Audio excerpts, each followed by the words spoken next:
فرق فتوحات اسلامی از همون کشورهای فارس و روم یا دیگر چیست فرقیتش؟ اینه که دو فرق جوهری داره. یکم این که در یگون سرچشمه نو اومده است که مسلمان ها با وجود اون که بعضی خلیفه ها ظالم بودن، مثلا ناحق وای کردن، لیکن دست به قتل عام نزدن.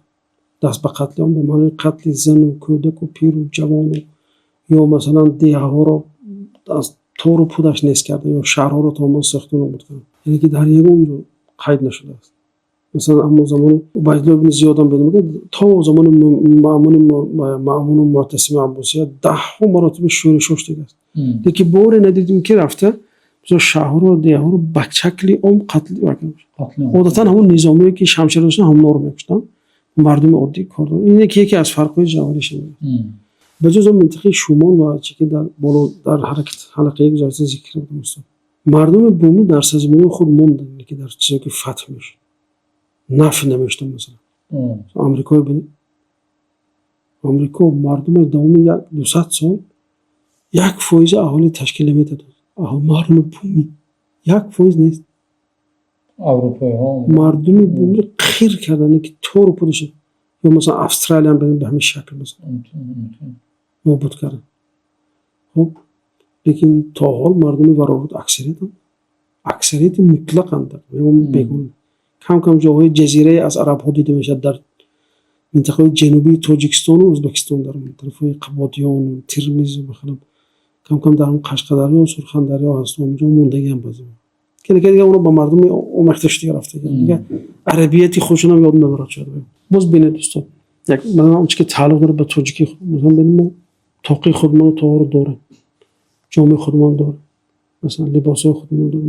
یعنی که چیزی که مثلا هویت ملی ما داره، یکون شما از دست زبان ما از دست ندادیم. مثلا تو حالا مثلا زبان خودمون داره، تو بعضی مثلا من یغنابی ها مردمی که زبان سعودی هم تونستن حفظ کنن. یعنی اسلام اصلا نمی‌داد که برای زبان نور چگونه از دایره بیرون کنه.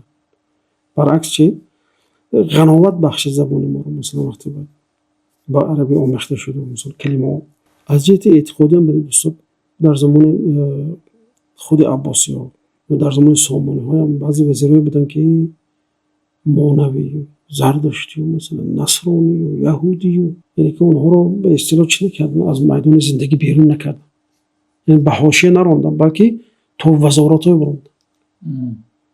مثلا ابن نغریل در اندلس وزیر دفاع بود. تصور کنید وزیر دفاع خلافت اموی در اندلس یک یهودی بود. مسلمان نیست اما چه خیلی نفوذ پیدا کرد. به تا بعد از سری و پسرش هم استفاده بردن. یعنی که سرجس در حکومت معاویه کار می‌کرد. در چیز سامانی هم بودن بعضی میزون. یکی آزادانه مثلا قبول می‌کردن. یکی در این فتوحات ها اون چیزی که در ویاد دیده نمیشه. در حالی که وقتی ببینیم وقتی امریکا رو غصب کردن که اون که روسا مثلا آسیمیان موندن چی نامعقولی می‌کرد. مثلا تصور کنید در فرغانه یک اون وادی فرغانه مثلا وادی پیدا نمیشه، میاره یک ارمنی دشنکی رو به نام ساکوف میارن چی میگن وادی فرغانه توشکند ضبط میکنن سه میونن